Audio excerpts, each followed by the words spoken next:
ಮೇಷರಾಶಿ ಮೇಷರಾಶಿಯವರಿಗೆ 12ನೇ ಮನೆಯಲ್ಲಿ ಈಗಾಗಲೇ ಸಾಡೆ ಸಾತಿ ಬೇರೆ ಪ್ರಾರಂಭ ಆಗ್ತಾ ಇದೆ. 12ನೇ ಮನೆಯಲ್ಲಿ ಶನಿ ಭಗವಾನರ ಸಂಚಾರ ಆಗ್ತಾ ಇದೆ. ಇದರಿಂದ ಏನಾಗುತ್ತೆ, 12ನೇ ಮನೆ ಅಂತ ಹೇಳಿದಾಗ ವ್ಯಯಸ್ಥಾನ ಅಂತ ಕರಿತೀವಿ ನಾವು. ದುಸ್ಥಾನಗಳಾಗಿರ್ತಕ್ಕಂಥ 6, 8, 12ನ್ನು ದುಸ್ಥಾನ ಅಂತೀವಿ. ಅಶ್ವಿನಿ ನಕ್ಷತ್ರ, ಭರಣಿ ನಕ್ಷತ್ರ, ಕೃತಿಕಾ ನಕ್ಷತ್ರ ಈ ರಾಶಿಯವರಿಗೆ ಪ್ರಥಮ ಸಾಡೆ ಸಾತಿ ಪ್ರಾರಂಭ ಆಗ್ತಾ ಇದೆ.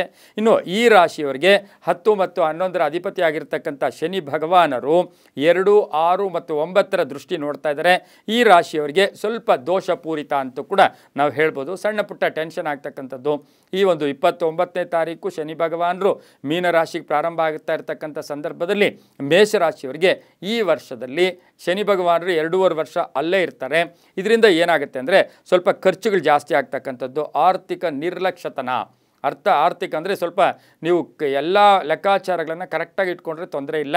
ಇದರ ಹಣಕಾಸಿನ ವಿಷಯಗಳಲ್ಲಿ ಸ್ವಲ್ಪ ಏರುಪೇರು ಆಗ್ತಕ್ಕಂಥ ಸಾಧ್ಯತೆ ಕೂಡ ಇರುತ್ತೆ. ಸ್ವಲ್ಪ ಸವಾಲಿನ ವರ್ಷ ಅಂತ ಹೇಳುತ್ತೆ. ಖರ್ಚು ಜಾಸ್ತಿ ಆಗುತ್ತೆ.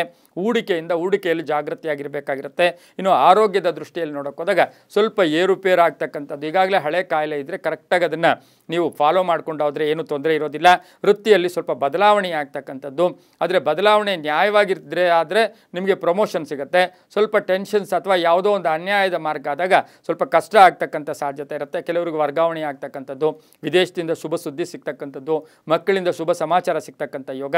2, 6, 9ರ ದೃಷ್ಟಿ ಇರ್ತಕ್ಕಂಥದ್ದಾಗಿರೋದ್ರಿಂದ ವಾಕ್ಸ್ಥಾನ, ಧನಸ್ಥಾನ, ಕುಟುಂಬ ಸ್ಥಾನದಲ್ಲಿ ಸ್ವಲ್ಪ ಏರುಪೇರು ಆದರೂ ಕೂಡ ಸರಿ ಹೋಗ್ತಕ್ಕಂಥ ಯೋಗ. ಇನ್ನು 6ನೇ ಮನೆಯ ದೃಷ್ಟಿ ಕೂಡ ಇರ್ತಕ್ಕಂಥದ್ದಾಗಿರೋದ್ರಿಂದ ಆರೋಗ್ಯದಲ್ಲಿ ಹುಷಾರಾಗಿರಿ. ಹಾಗೆಯೇ 9ರ ದೃಷ್ಟಿ ಅಂದರೆ ತಂದೆಯ ಆರೋಗ್ಯದಲ್ಲಿ ಏರುಪೇರು ಆಗ್ತಕ್ಕಂಥದ್ದು, ಪೂರ್ವಿಕರ ಆಸ್ತಿ ವಿಷಯದಲ್ಲಿ ಸ್ವಲ್ಪ ಜಾಗೃತಿಯಾಗಿರಿ.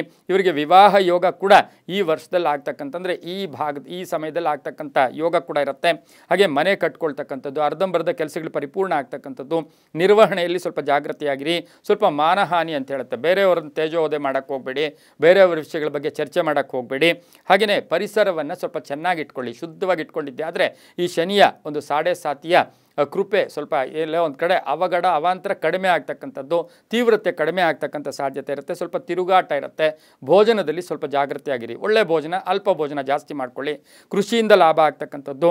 ಹಾಗೆ ಕೆಲವು ದಂಡಗಳು ಕೂಡ ವಿಧಿಸ್ತಾರೆ. ಈಗ ನೀವು ವೆಹಿಕಲ್ ತೊಗೊಂಡು ಹೋಗ್ತಾ ಇರ್ತೀರಾ, ಟ್ರಾಫಿಕ್ಕಿಂದ ಯಾವುದೋ ಒಂದು ದಂಡ ಕೂಡ, ಅಥವಾ ಅಲ್ಲಿ ಏನೋ ಒಂದು ತಪ್ಪು ಮಾಡ್ತೀರಾ, ಹೆಲ್ಮೆಟ್ ಹಾಕಿಲ್ವೋ, ಡಾಕ್ಯುಮೆಂಟ್ಸ್ ಇಲ್ವೋ, ಅದರಿಂದ ಕೂಡ ತೊಂದರೆ ಆಗ್ತಕ್ಕಂಥದ್ದು. ಸ್ವಲ್ಪ ಹಿತಶತ್ರುಗಳ ಕಾಟ ಜಾಸ್ತಿ ಆಗ್ತಕ್ಕಂಥ ಯೋಗ. ಭೂಮಿಯ ವಿಷಯಗಳಲ್ಲಿ ಸ್ವಲ್ಪ ಜಾಗೃತಿಯಾಗಿರಿ. ಆದರೆ ಸಾಡೆ ಸಾತಿಯ ಪ್ರಥಮ ಭಾಗ ಕೆಲವರಿಗೆ ದಶಾಕಾಲಕ್ಕೆ ಅನುಸಾರವಾಗಿ ಶುಭ ಕೂಡ ಆಗ್ತಕ್ಕಂಥ ಸಾಧ್ಯತೆ ಕೂಡ ಇರುತ್ತೆ. ಇನ್ನು ಬಾಧಕಾಧಿಪತಿ ಕೂಡ ಏಪ್ಪನೇ ಆಗಿರೋದ್ರಿಂದ ಮೇಷರಾಶಿಗೆ ಸ್ವಲ್ಪ ಟೆನ್ಷನ್ಗಳಾದರೂ ಕೂಡ ತಿದ್ದುಕೊಳ್ತಕ್ಕಂಥ ಶಕ್ತಿ ತುಂಬ ಚೆನ್ನಾಗಿರ್ತಕ್ಕಂಥ ಯೋಗ ಕೂಡ ಇರುತ್ತೆ.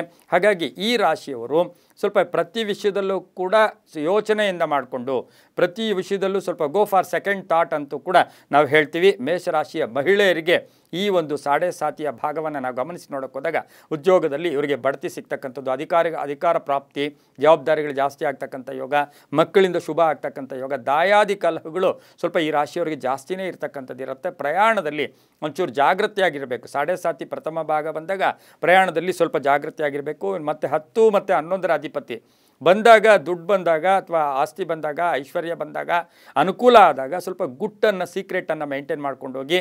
ಹಾಗೆಯೇ ವೃತ್ತಿಯಲ್ಲಿ ಸದಾ ನಗ್ನಗ್ತಾ ಇರಬೇಕು ವೃತ್ತಿಯಲ್ಲಿ. ಯಾಕೆಂದರೆ 10ನೇ ಮನೆಯ ಅಧಿಪತಿ ಕೂಡ ಯಪ್ಪ ಆಗಿರೋದ್ರಿಂದ ವೃತ್ತಿಯಲ್ಲಿ ಸ್ವಲ್ಪ ನಗ್ನಗ್ತಾ ಎಲ್ರಿಗೂ ಸಹಾಯ ಮಾಡೋದು, ಬೇರೆಯವ್ರ ಬಗ್ಗೆ ಕರುಣೆಯನ್ನು ತೋರ್ಸೋಕೆ ಹೋದಾಗ ಅದರಿಂದ ಸಾಕಷ್ಟು ಶುಭ ಆಗ್ತಕ್ಕಂಥ ಯೋಗ ಸಹ ಮೇಷರಾಶಿಯವರಿಗಿರುತ್ತೆ. 12ನೇ ಮನೆಯಲ್ಲಿ ದುಸ್ಥಾನದಲ್ಲಿ ಶನಿಯ ಸಂಚಾರ. ಹಾಗೆಯೇ ಸಾಡೆ ಸಾತಿಯ ಪ್ರಾರಂಭಿಕ ಕಾಲವನ್ನು ನೋಡೋಕೆ ಹೋದಾಗ ಅನುಮಾನಗಳು ಬೇಡ. ಪ್ರತಿಯೊಬ್ಬರ ಮೇಲೂ ಅನುಮಾನ ಇಟ್ಕೊಳ್ಳೋಕೆ ಹೋದಾಗ ಅದರಿಂದ ಸ್ವಲ್ಪ ಕಷ್ಟ ಆಗ್ತಕ್ಕಂಥ ಸಾಧ್ಯತೆ ಇರುತ್ತೆ. ಸ್ವಲ್ಪ ಋಣಗಳು ಏನಾದರೂ ಇದ್ದರೆ ಸಾಲ ಹಾಸಿಗೆ ಇದ್ದಷ್ಟು ಕಾಲು ಚಾಚ್ಕೊಳ್ಳಿ. ಹೊಸದಾಗಿ ಯಾವುದಕ್ಕೂ ಹೆಚ್ಚು ಆಸಕ್ತಿಯನ್ನು ವಹಿಸೋಕೆ ಹೋಗಬೇಡಿ. ವಾಹನದ ವಿಷಯದಲ್ಲಿ ಜಾಗೃತಿಯಾಗಿದ್ದಿದೆ ಆದರೆ ಸಾಕಷ್ಟು ಶುಭ ಆಗ್ತಕ್ಕಂಥ ಯೋಗ ಇರುತ್ತೆ. ಪ್ರತಿನಿತ್ಯವೂ ಓಂ ಶಂ ಶನೇಶ್ಚರಾಯ ನಮಃ, ಓಂ ಶಂ ಶನೇಶ್ಚರಾಯ ನಮಃ. ಎಲ್ಲಿಷ್ಟರವರೆಗೂ ಶನಿ ಭಗವಾನರು ಮೀನರಾಶಿಯಲ್ಲಿರೋ ತನಕ ಈ ಸ್ತೋತ್ರವನ್ನು ಓಂ ಶಂ ಶನೇಶ್ಚರಾಯ ನಮಃ ಈ ಸ್ತೋತ್ರವನ್ನು ಹೇಳ್ಕೊಳ್ಳಿ. ಶನಿವಾರಗಳು ಸಾಧ್ಯವಾದಷ್ಟು ಶನಿವಾರಗಳು ಸ್ವಲ್ಪ ಉಪವಾಸ ಇದ್ದಿದ್ದೆ ಆದರೆ ತುಂಬಾ ಒಳ್ಳೆಯದಾಗುತ್ತೆ.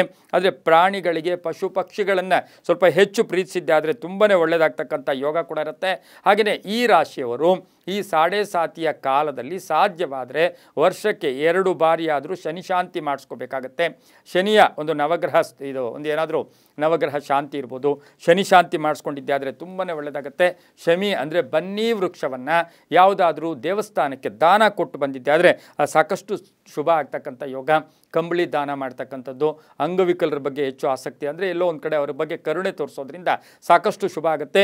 ಈ ಒಂದು ಸಾಡೆ ಸಾತಿಯ ಪ್ರಾರಂಭಿಕ ಕಾಲ ಅಂದರೆ 29ನೇ ತಾರೀಕು ಶನಿ ಭಗವಾನರು ಮೀನರಾಶಿಗೆ ಬಂದಂತಹ ಆ 15 ದಿನಗಳ ಒಳಗಡೆ ಒಂದು ಶನಿಯ ಅಭಿಷೇಕ, ಶನಿ ಪೂಜೆ ಮಾಡಿಸ್ಕೊಂಡಿದ್ದೆ ಆದರೆ ಅದು ತುಂಬಾ ಒಳ್ಳೆಯದಾಗ್ತಕ್ಕಂಥ ಸಾಧ್ಯತೆ ಈ ಒಂದು ಮೇಷರಾಶಿಯವರಿಗಿರುತ್ತೆ. ತುಂಬ ಒಳ್ಳೆಯದಾಗುತ್ತೆ.